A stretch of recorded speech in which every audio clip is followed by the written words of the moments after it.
The amount of money to defend me, over $500,000. I don't have that. $500,000 to a 67-year-old great-grandmother living in Compton, California. The significance of that. Where would she be right now? She leaves and she doesn't come back that evening. A large white car swerved across the front of me. This same vehicle now bumps into the backside of her car. I was terrified. An individual appears at her window. Right at my window. He puts his hands inside of her car. I was scared for my life. She has no other option at this point. Took the gun out and I leaned back and I fired it.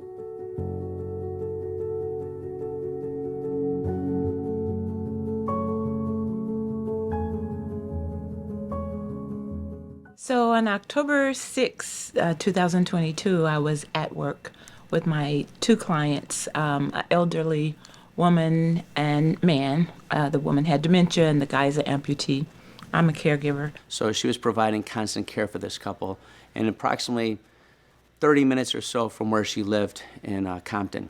And when she was providing this care, she would be there for the course of several days at a time.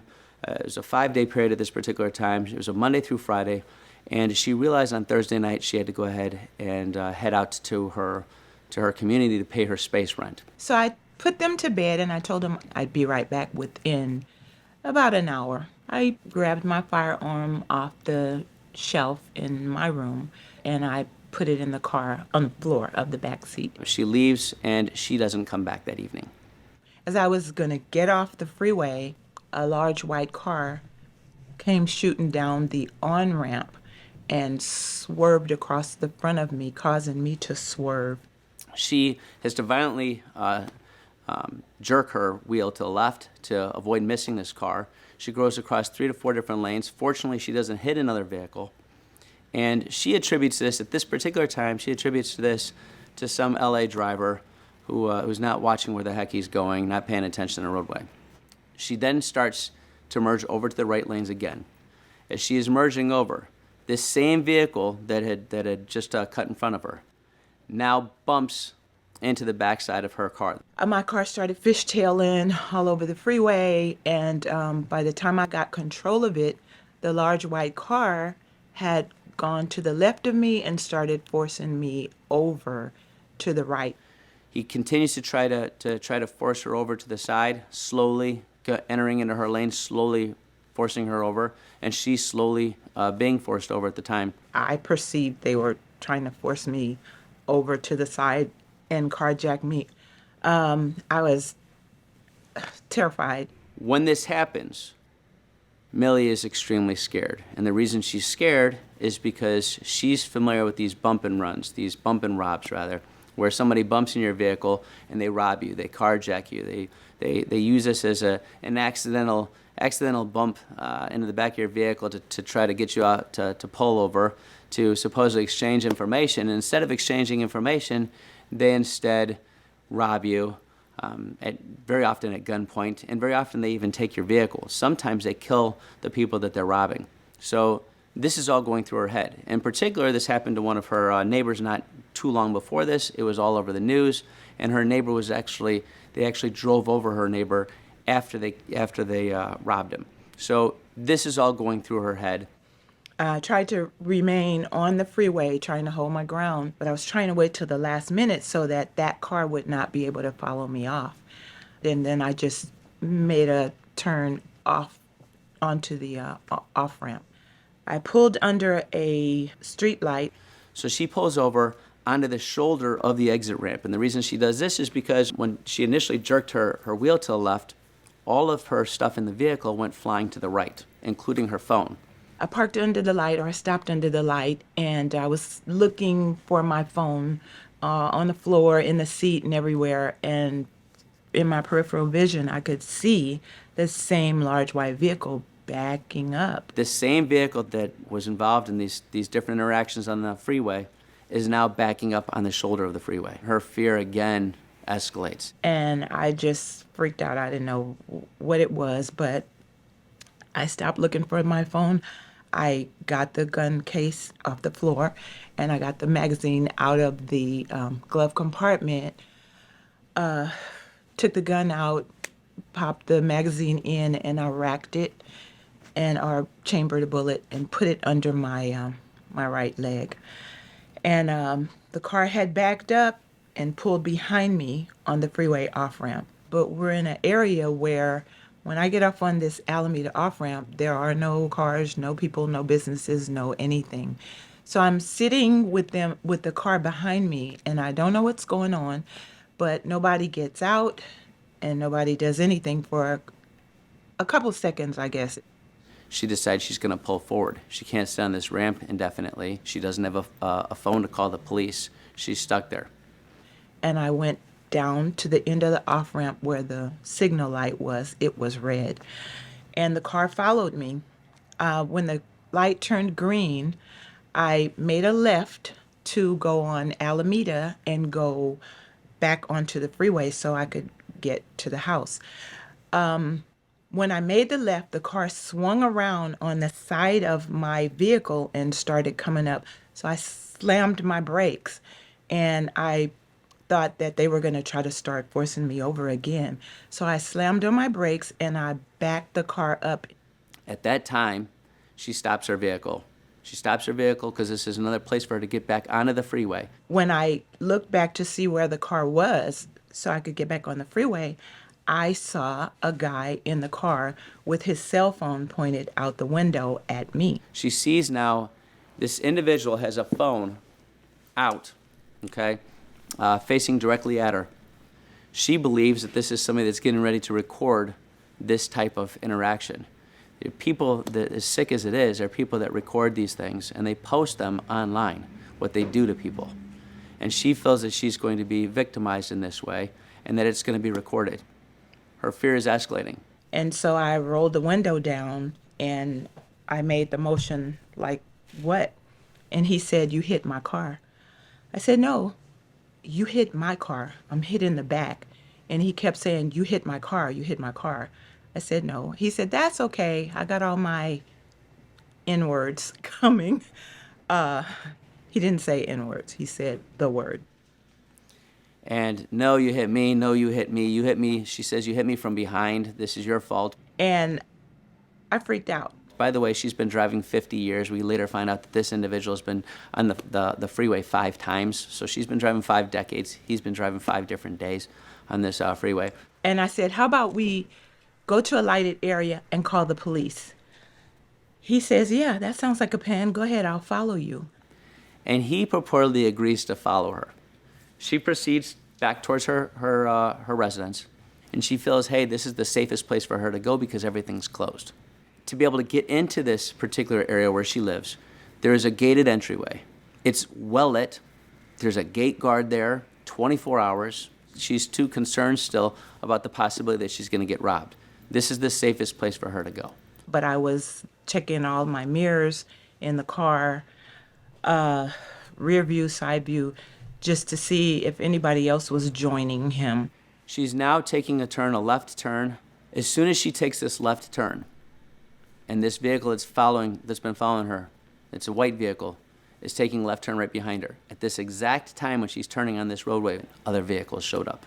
There's a red vehicle that shows up that immediately pulls up on the left side of her. There's a silver vehicle that shows up that's immediately driving on the right side of her. There's this white vehicle behind her. She can only go forward. She's basically closed in. She sees these vehicles. Her fear that it's set to a substantially higher level because she is convinced now that she is going to get carjacked, that she is going to get robbed. I was scared for my life. So I took off driving as fast as I could. There are probably 3, 4, 5-inch potholes, large potholes, all along this entire route to my house. I'm trying to avoid the potholes. I'm in the smallest Mini Cooper in the world, and I'm just swerving back and forth on the street and trying to drive as fast as I can. And if I hit one of those potholes, I probably would have lost a wheel or broken a control arm or something. And then I would have been stuck there with all these guys. And I would have just been at the mercy of whatever it is that they're going to do. The lights there, the street lights, are not working. So you can hardly see. These are all closed businesses. There's nowhere for her to stop. There's nowhere for her to be able to get help. She doesn't have her phone. And these vehicles are following her. After about I'll say 2.5 mile chase, high-speed chase. Can we stop?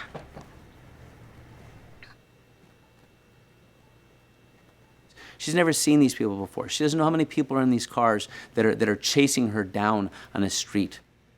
All she knows is she's scared for her life.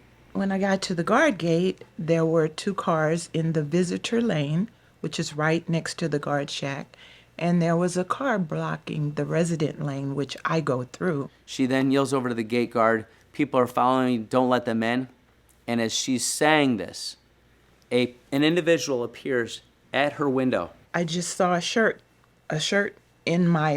right at my window, and it was so shocking that I was facing this way, and he just appeared. He puts his hands inside of her car and starts feeling around. He's trying to find a way to open that door, but she can't even see his face. I mean, there's no face behind any of this. She's just being attacked this entire time. She has no other option at this point. And I took the firearm from under my leg, and I leaned back and I fired it.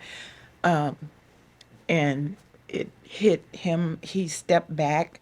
She used it only as a last resort, a last resort. The car in front of her takes off, and as soon as he backs up, she takes off as well.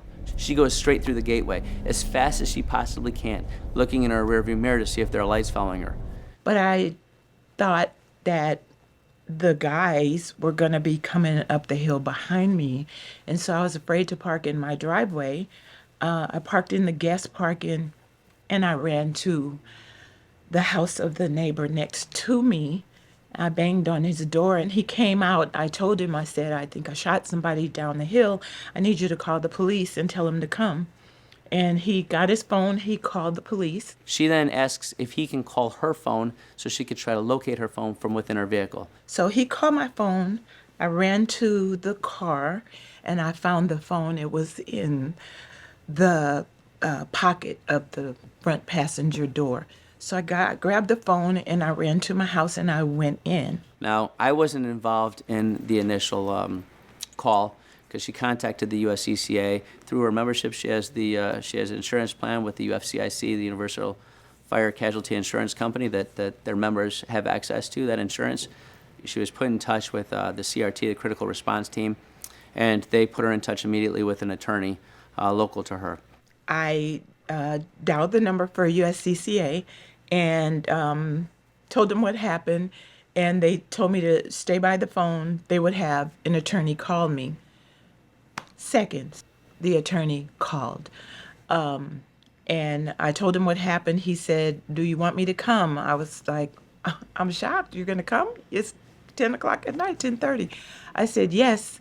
So he said, "I'm in Aliso Viejo. I'm on the way." The police come, and she is eventually arrested. The attorney came to me and he said, "You are going to be arrested tonight." And he said, "But you are going to be bailed out as soon as you have a bail." So I just so appreciated just having that attorney be able to respond to the scene for me. So I get to the station, and they have me sitting in a room for most of the night. I did eventually have to take my shoes off and go to a cell.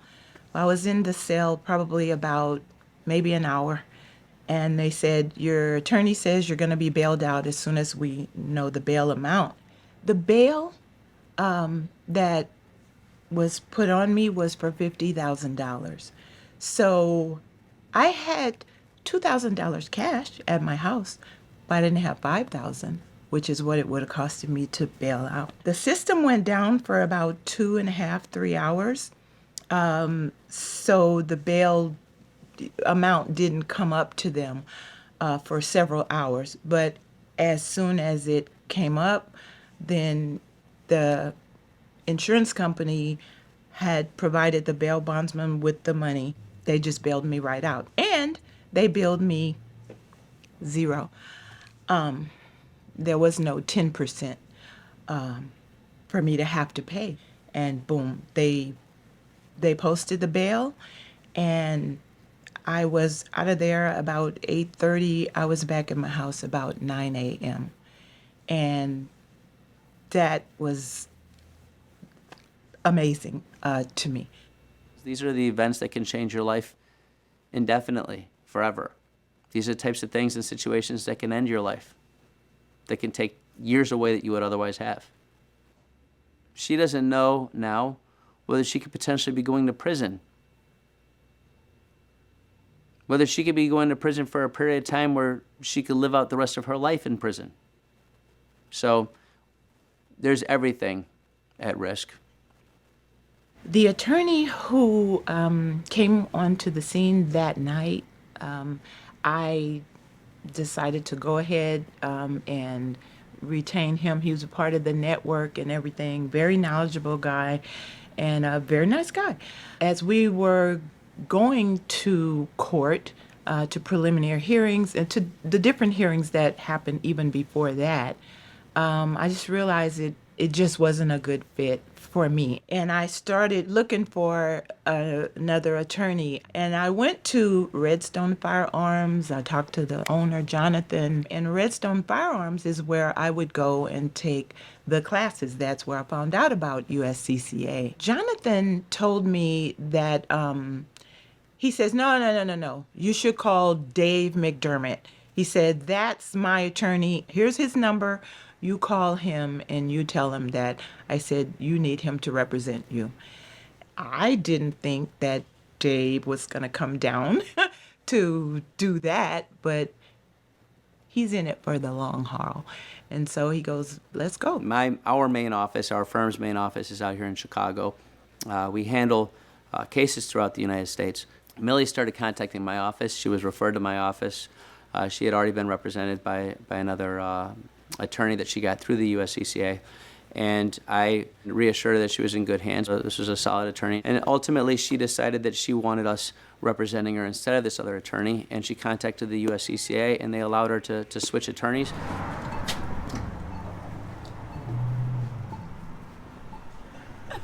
Hey!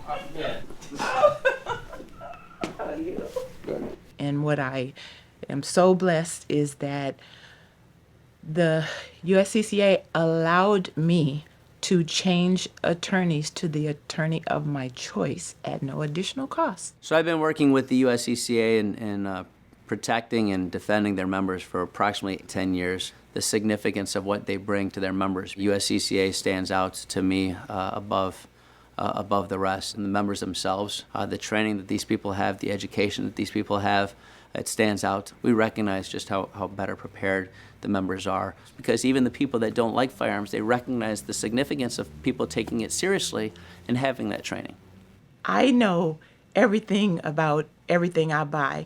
My car, I looked at all the videos, I read the whole manual, all that. So when I bought my gun, I went to the gun classes. During the class for me to apply for the CCW, USCCA came in and they explained everything about the membership. They afford you the videos, the training. It tells you all of the do's and don'ts if you ever have an incident. And they explained the self-defense insurance. And I said, why would you have something and don't have insurance? So I bought it. I paid for the year. And anyway, I had the good fortune to have this insurance, the self-defense insurance, the coverage under this USCCA, because it actually saved my life, my sanity, my everything. And it provided me with the ability to fight for my right to have defended myself.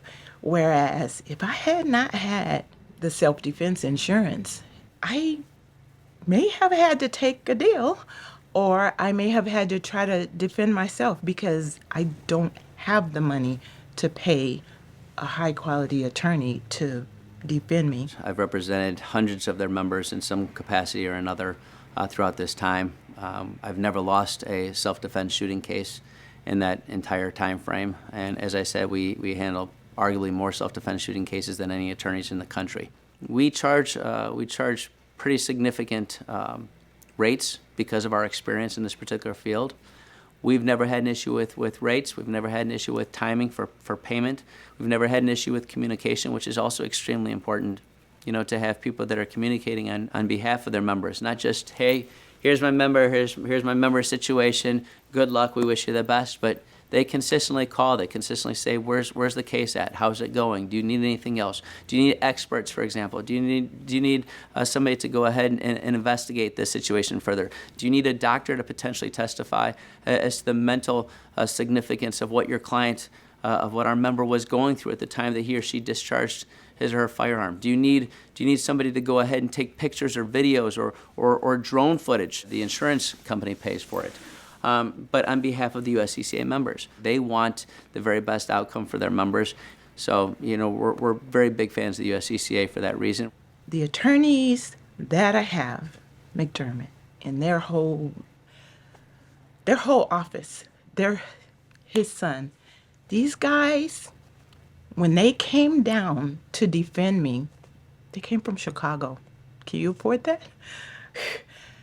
And they came down every single day for 7 days. They came to my house and they spent morning all the way until 5 o'clock in the evening helping me understand what I was up against. Every body cam video that was sent to us, and it was so many, they took the time, they watched every single video.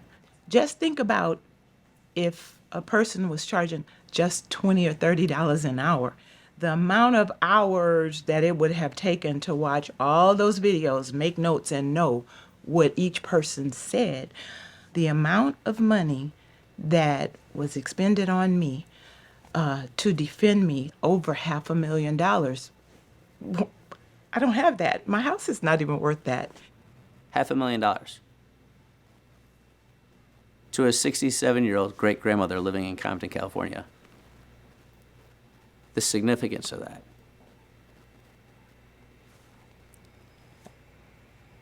Where would she be right now? And so I'm sweating, thinking about just how blessed I am to have had the insurance, the attorneys that I had.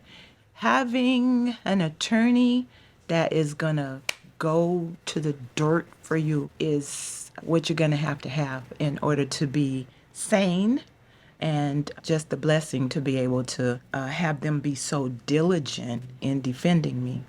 And they're my family now. Oh, where shall I sign? I don't care. You can sign right underneath the gun. Well, you get creative, wherever the heck you want. Millie Mills. She's right in a circle. I'm thankful to have met Millie. We've gotten really close. We get close with a lot of our clients, but Millie's this is one of our favorite cases, is because of the lengths that we had to go through to be able to more or less prove her innocence. And I know that sounds crazy because people say, well, you're innocent until proven guilty. That's not the way that it is. This is not a innocent until proven guilty. And it's not even guilty until proven innocent.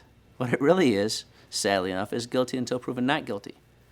The jury doesn't say we find Millie innocent. The jury says we find Millie not guilty. And the reason is because of all this negative, this stigma with respect to firearms and firearm owners and firearm owners that use their firearms, that discharge their firearms. We have the right to bear arms. We have the right to protect ourselves with those firearms. And that's exactly what she was doing. You not only have different people in society just at large that are not fans of firearms, but you also have prosecutors that are not fans of firearms. The prosecutor in this case, they were actually bringing it against me, and I was shocked at that because I was not willing to just take a plea because they were throwing so much at me. Unfortunately, many of these prosecutors that are practicing, that are prosecuting people, in these self-defense cases are not concerned with upholding justice. They're concerned with getting another win.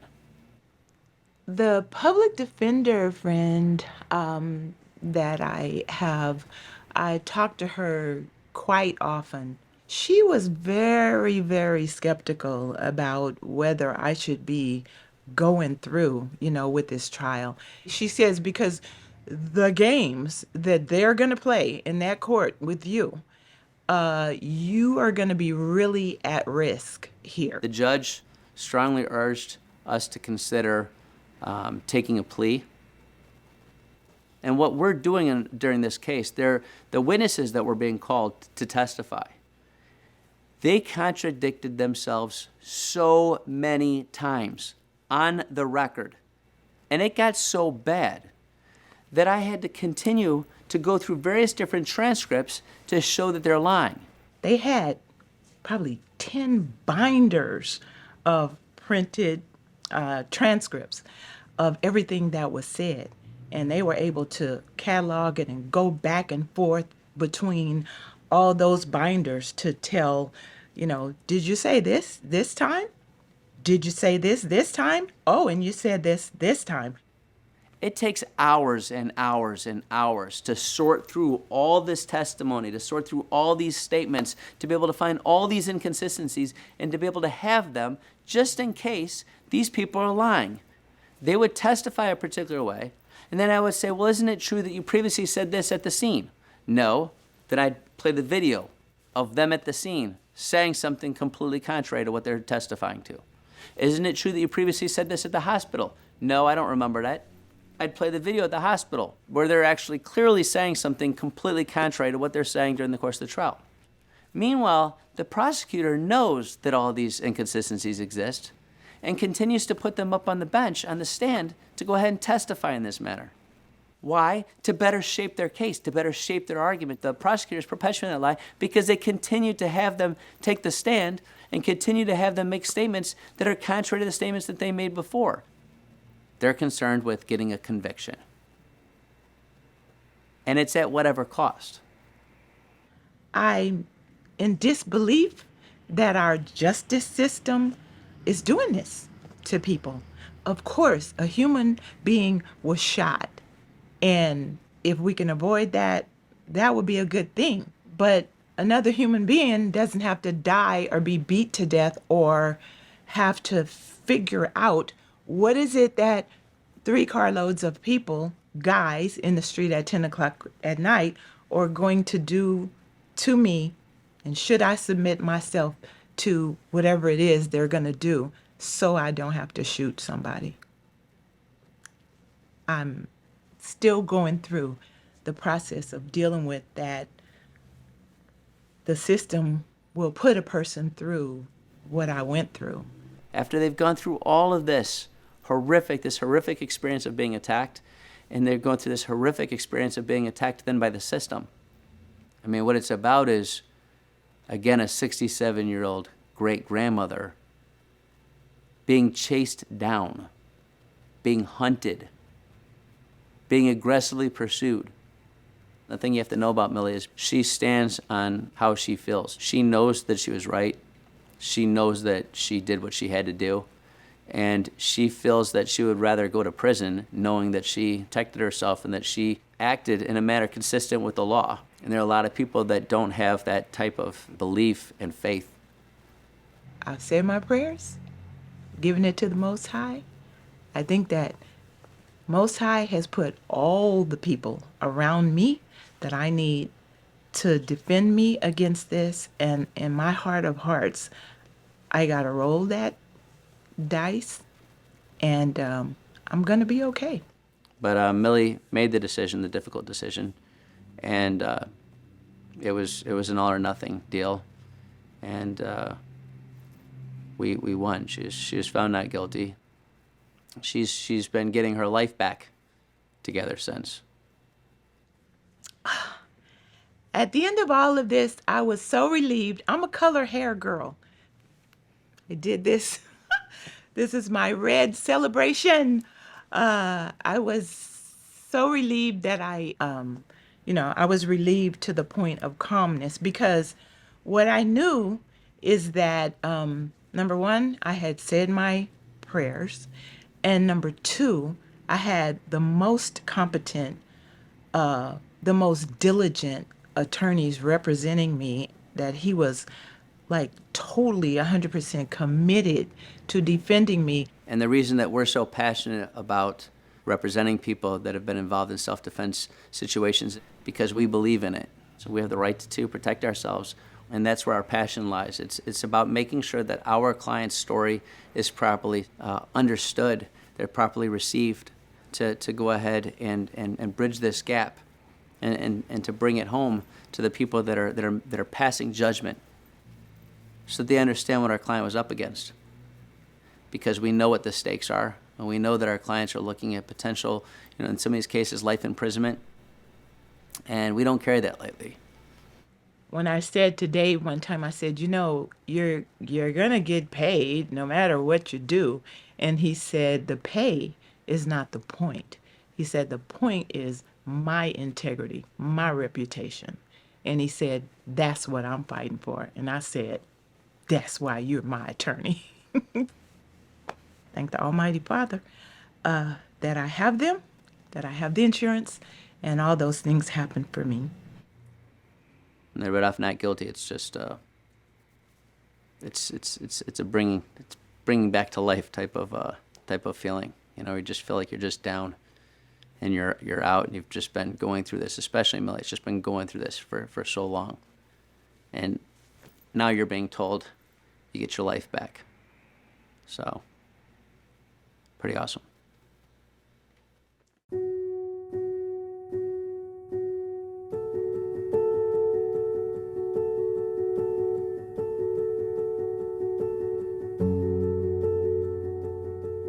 Insurance has been purchased by the USCCA and is one of the benefits of membership in the USCCA. Coverage and benefits are subject to the terms, conditions, and exclusions of the insurance policy issued to the USCCA. Every USCCA member is an additional insured on that policy. Information provided herein is for informational purposes and is not intended to be a representation of coverage that may exist in any particular situation. USCCA membership is not available to residents of New Jersey, New York, or Washington State. Contact Delta Defense's customer engagement team at 1-800-674-9779 with any questions. Delta Defense LLC provides sales, marketing, operations, and administrative support services to the USCCA and is a licensed insurance agency in all 50 states and the District of Columbia, with its principal office in West Bend, Wisconsin. Delta Defense LLC does business as Delta Defense Insurance Services in California. California license number 0M34093.